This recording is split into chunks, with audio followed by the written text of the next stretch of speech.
So now we can get into playing around with these new Flexbox containers. And if you are familiar with HTML and CSS, then you've probably got some experience using them with Flex Grow, the directions, justify content, align items, all of these terms which most front-end developers, like when I was learning HTML and CSS many years ago, these were all terms that we had to be very familiar with. But now Elementor has integrated this into their own page builder so that it is to be a direct replacement for sections and inner sections. Now, you might be wondering, what is the difference of a container? So let's just actually play around and we can start getting into this. So we've got containers over here now. You'll notice that inner sections have completely gone.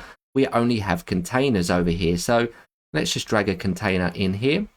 And in fact, if we just press plus here, you'll see here that what used to be a section, and you used to be able to choose how many columns, is now saying select your structure. And you'll notice that we have directions as well as different layouts and grids that we can use.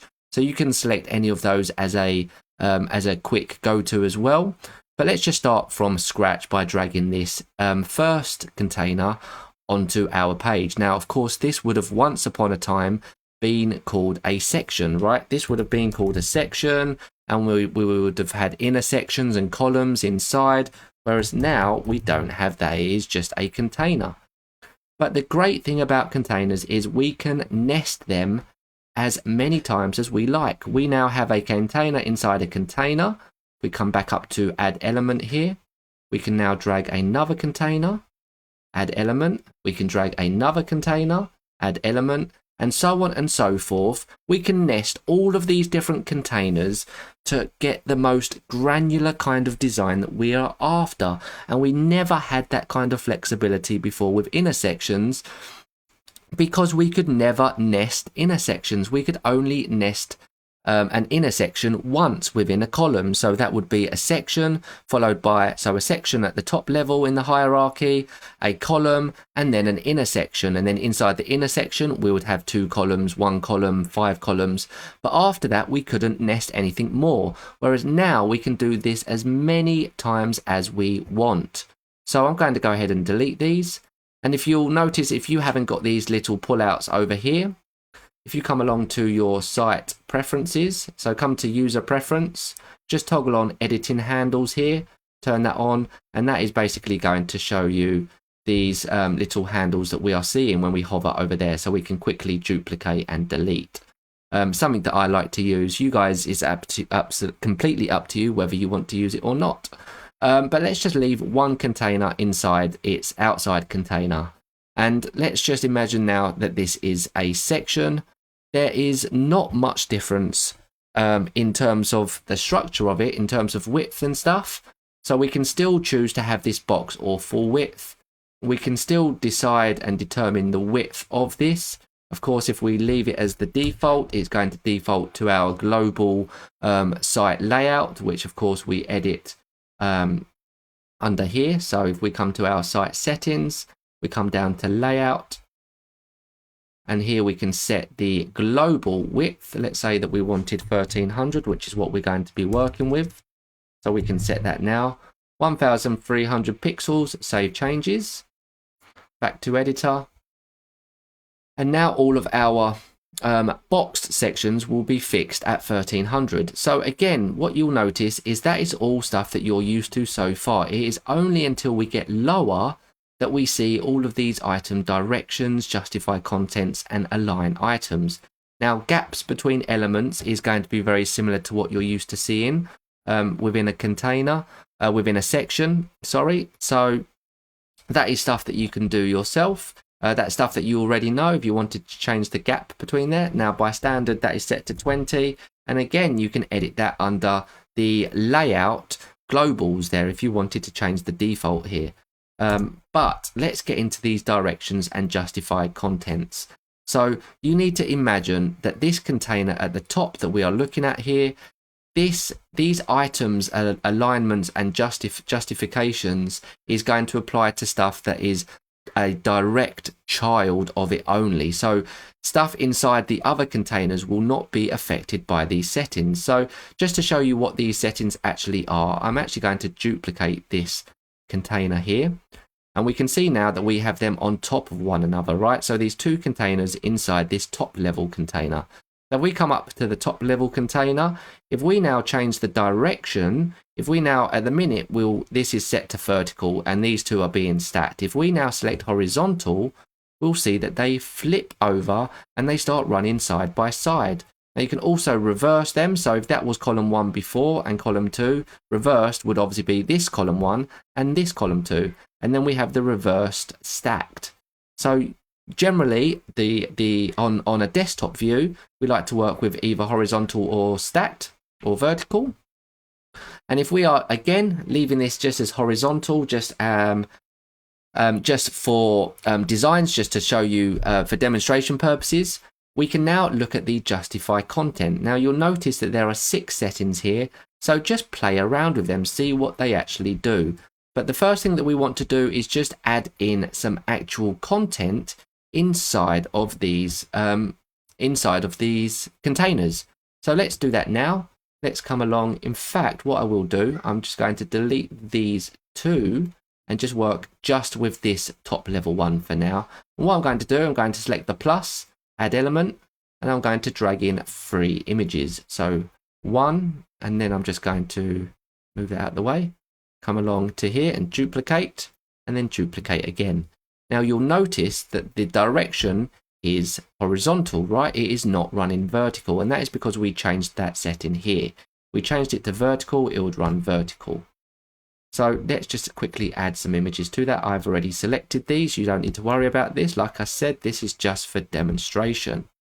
1, 2, 3. So we can see this is how it looks. So now let's just start playing around with what these justifications and centers and everything else is. So if we actually give these an actual size, so style, max width, let's say in pixels, we'll say that you are 300. And I'm going to just copy that. And I'm going to paste that style in there. Paste style, paste style. Now, if we come to this top level container, we can start playing around with these justifications. So we have all at the start. Let me delete that over there. So these are still in the boxed. So we can see if we justify content to the start, they stack next to each other in the direction that we've selected next to each other. Now, if we select center, they move into the center, and the end, they move over to the end of that boxed section. So this is the outside of the boxed section, the 1300 pixels that we've set. So that is how those first 3 are. But then we also have space between. So the first and the last is sitting at the end of the boxed container. And then the middle one is in the center. So that is spaced between. Then there is space around. And that is equal distances between each of them, so on the insides and the outsides. And then we have spaced evenly.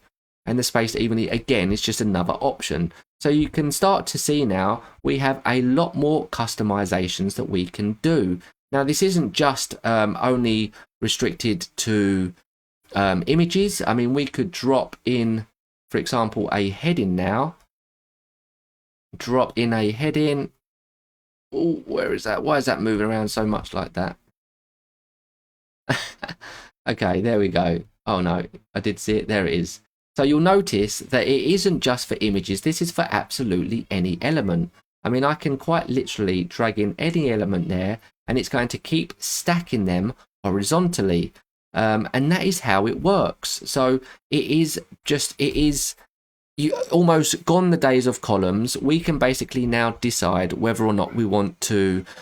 We can choose the direction, and we can choose the alignment, and we can choose the justification. Now, if we flip this over to a vertical alignment, so vertical over here, we can see that all of the same elements that we have on the page now are just being stacked, only this time vertically.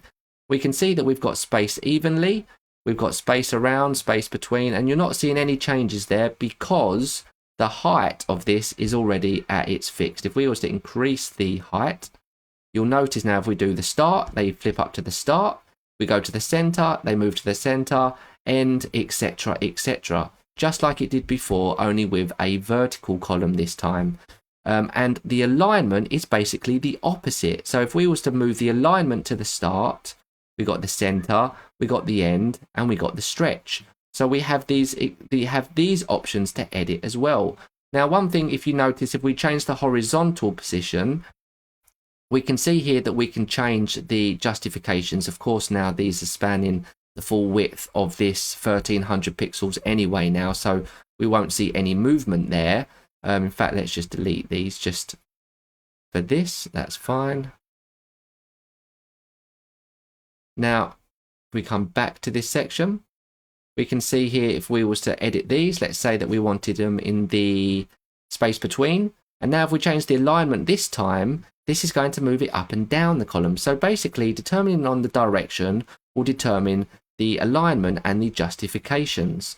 So again, if this is completely new to you, this might be feeling a little bit unintuitive, like you're having to learn something from scratch again. But trust me, the more that you practice this, the more that you get used to it, the more intuitive it will become, and you'll quickly realize that it actually allows a greater process of design.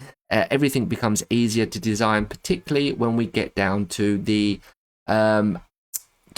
responsive design. So now let's just take a look at this responsively. So if we now drop this down to a tablet, we can see here that we still have this section, this container with a height of 1000. Let's just reduce that down a bit. So maybe just 400. We can now change the alignment because this is running directionally horizontal. The alignment is going to edit the up and down. When we flip it the other way, the alignment is obviously going to edit it the other way horizontally. So again, what we get to do here, let's stick with this horizontally. We can move this to the start or maybe to the center, and then we can have this space between.